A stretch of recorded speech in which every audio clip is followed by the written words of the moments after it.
இதுவே அனுவா இருந்திருந்தா அவ பிளட் கொடுத்திருந்தா நான் தான் பிளட் கொடுத்தேன், நான் தான் பிளட் கொடுத்தேன்னு காலம் பூரா சொல்லிட்டே இருந்திருப்பா. ஆனா நீ அப்படி இல்ல.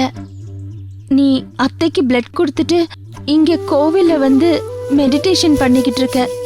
யாருக்காவது உடம்பு சரியில்லைன்னு தெரிய வந்தா அவங்களுக்காக நாங்க ஆசிரமத்துல ப்ரே பண்ணிக்குவோம் அத்தை. அது ஒரு பழக்கமாவே போயிடுச்சு.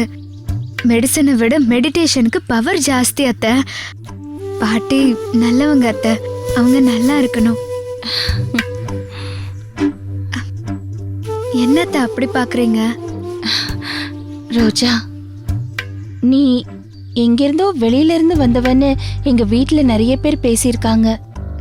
ஆனா எனக்கு என்னமோ நீ தலைமுறை தலைமுறையா எங்க வீட்லயே மறுபடியும் மறுபடியும் பிறந்து வந்திருக்கேன்னு தான் தோணுது. உனக்கும் எங்க குடும்பத்துக்கும் ஏதோ தொடர்பு இருக்கிற மாதிரி தான் தோணுதுமா.